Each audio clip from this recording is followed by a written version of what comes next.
Open the podcast bay door as hell.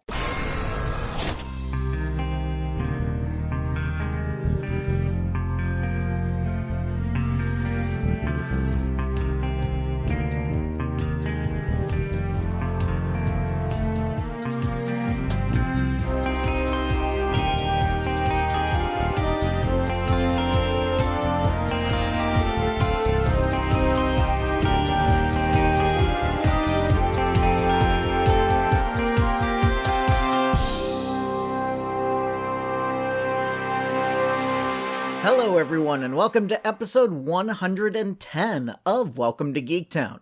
I'm your host, Kurt Onstead. I've been a proud geek all my life, being into role-playing games, board games, sci-fi, fantasy, and especially superheroes and comics. And I want to help others join me in those pursuits, but I found that sometimes people can get overwhelmed or feel left out because they don't already have what some consider the requisite knowledge to be considered a fan. And that's where Welcome to Geektown comes in. Here you can ask your questions without feeling like a gatekeeper is calling you out for not yet being fully versed in every aspect of your new interest. With February being a short month, it's time for me to shout out my patrons. Justin Bailey, Lily Breen, Jesse Clark, Ricky Garvin, Rob Garrison, Forrest Woodward, Aaron Borst, Carla Hoffman, Lyndon Onstead, Julio Herrera, Matthew Saint, and Utuk Zul. Remember, it's just $1 per month to join in and get this monthly shoutout, as well as full scripts and audio outtakes. Thank you to those who already do subscribe, and to those who are considering joining. Now, on to the show. Last episode, I went through some of the most common board game mechanics and some other terms that are used when describing how various games are played. When I did that, I deliberately left out mechanics that are specific to card games, as I, rightly, thought those could take up their own episode. And here is that episode now, where I'll go over some of those terms along with examples taken from some of the most popular, as well as my personal favorite games.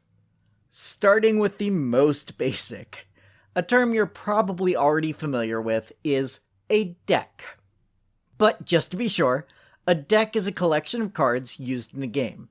If someone says the phrase, a deck of cards, you probably are imagining the standard 52 playing cards, or 54 if you're playing with the jokers, made up of 4 suits, each suit containing 10 numbered cards and 3 royal cards, Jack, Queen, and King. But any group of cards stacked together is a deck. So, in Monopoly, there's a community chess deck, and a deck of chance cards, for instance. Nearly every game with cards that is more than 30 years old would have one or more decks in it that were pre-constructed and complete. Players would either get dealt cards at the beginning of the game, draw them along the way, or some combination thereof. Then along came Richard Garfield to upend that forever. Created by mathematician Richard Garfield, Magic: The Gathering is the first and still most well-known collectible card game, or CCG. It introduced the concept of deck construction. Rather than every deck being identical or using a single deck that is dealt between the 2 or more players, instead, everyone who wants to play the game would buy packs of random cards, as well as single cards sold on the secondary market, in order to put together a deck of their own. Pre-constructed decks are also available for those who don't want to take the time to create their own, or as a starting point for you to alter as you see fit. A standard Magic deck is usually 60 cards, although that's not a hard and fast minimum or maximum for casual games. With the immense popularity of Magic: The Gathering, other CCGs have been created, with some of the most popular including Pokemon, Digimon, Legend of the Five Rings, and others. Most of the big IPs have had a CCG made for them at one time or another. Star Trek, Star Wars, X-Files, and Harry Potter are just a few of the franchises that have had their own collectible card game. As I've said, you can buy a pre-constructed starter deck and get right to playing if that's what you want. However, for competitive players, the deck construction is as important, if not more so, than the actual gameplay itself. It's not difficult to spend hours going over a deck and tuning it, taking out one card, putting in another, as you add more cards to your overall collection. However, because you get cards randomly inside the packs, and certain cards being rarer than others, it can become quite expensive to put together a deck that will be able to survive a competitive tournament. Which is the most common complaint I hear about CCGs: the cost. With the most powerful cards often ending up as the most expensive, it can sometimes feel like a game where you pay to win. Hardcore players will spend hundreds of dollars with each new expansion that comes out in order to keep up with the current trends for what are the most useful tournament decks. Collectively, those trends are referred to as the meta. More recently, Upper Deck and Fantasy Flight have created what are referred to as living card games. Fantasy Flight trademarked that term, but it's still used to refer to both companies' games by most people. These games remove the randomization aspect, as cards are sold as a complete set rather than in packs, starting with one larger core set, then smaller expansion sets. When you get a core set, you have all the cards necessary to create a deck, possibly more than one. If you're allowed more than one copy of a card in a deck, then the set will come with as many copies as the rules allow you. Usually that's 3 or 4, with a few exceptions. Everyone who has purchased a particular set has the exact same cards available to them, although there are plenty of combinations of cards such that 2 players are unlikely to have the exact same deck. Moving in the other direction, in 2018, Richard Garfield created a new card game called Keyforge. Instead of selling packs of cards, Keyforge is only available in decks, and every single deck is unique. There will be some cards that are common to any 2 particular decks, but thanks to computers, Keyforge guarantees that every single deck is completely unique while still being playable.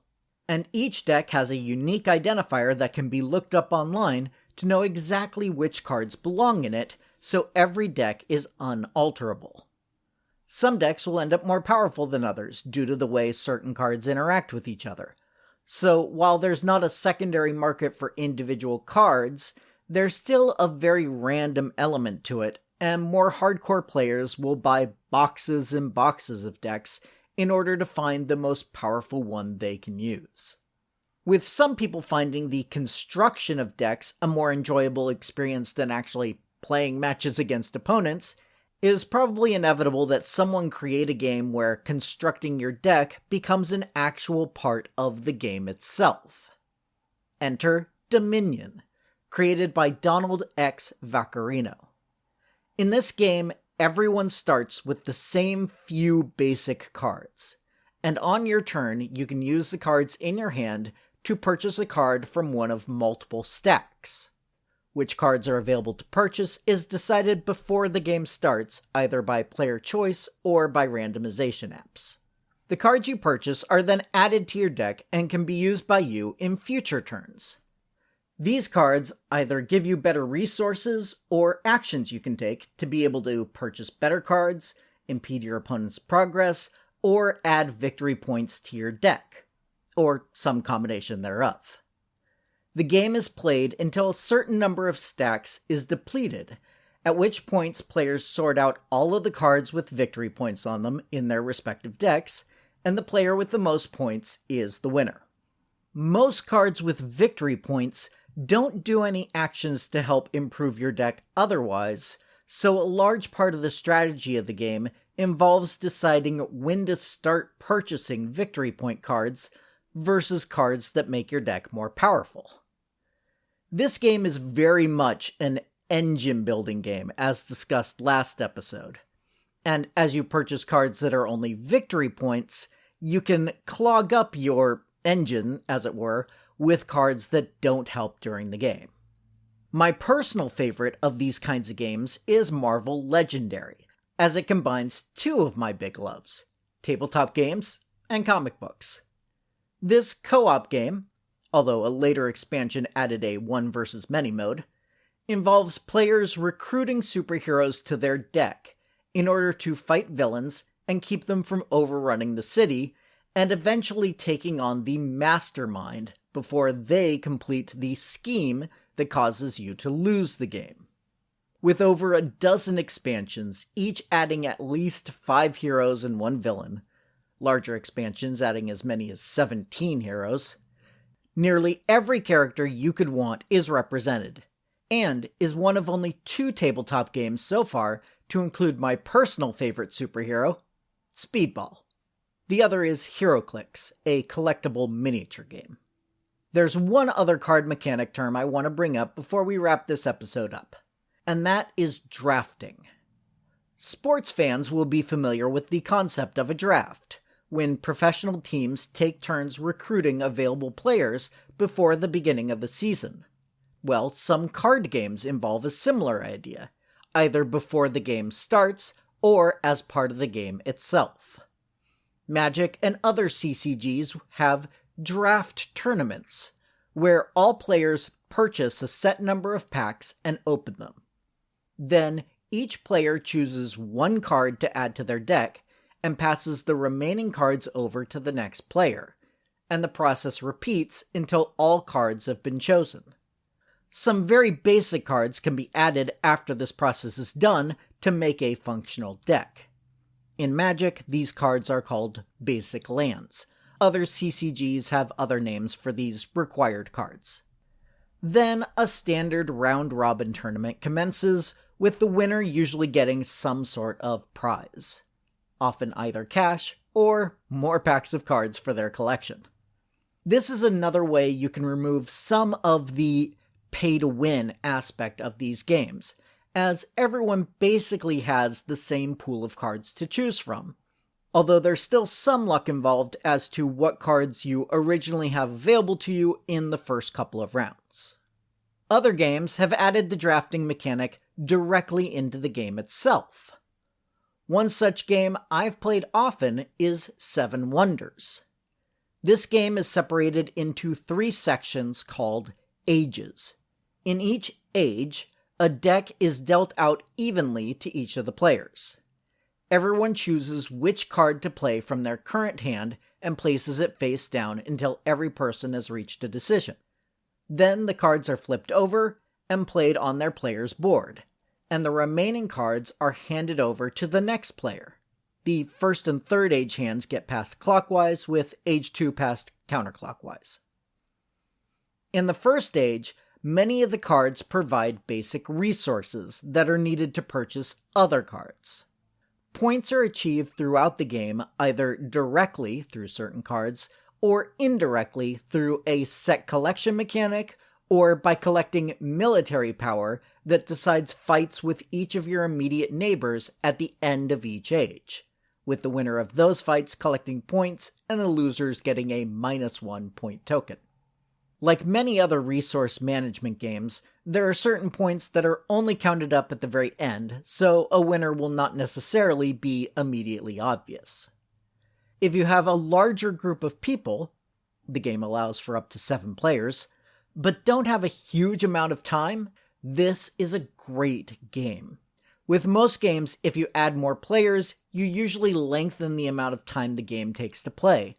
But since all players take their turns simultaneously in Seven Wonders, that eliminates much of that extra time, and there's very little lag time while you're waiting for your next turn. Now, as I've already noted, these games can, and often do, combine mechanics to create their own unique experience, including the ones mentioned last episode.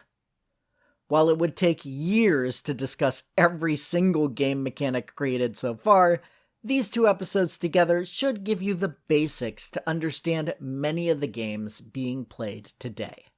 I'm really enjoying these episodes explaining the mechanics of various games, so if there are any other terms you've heard that you'd like detailed sometime down the line, please let me know. Or if you'd like me to get back to comic book related topics, send me your suggestions on those as well. Feel free to email me any questions you'd like answered in a future episode, or just feedback on the show in general. You can send any and all of those via email to welcometogeektown, all spelled out, @gmail.com. Or you can go to the website, welcome to, the number 2 in this case, geektown.com, and click the Submit a Question link if you'd prefer to remain anonymous. Other contact options include facebook.com/welcometogeektown or Twitter @geektownpodcast. Also, if you'd like to support the show directly, come join the Patreon at patreon.com/welcometogeektown for just $1 per month to get access to full scripts of the shows, audio outtakes, and a monthly shoutout.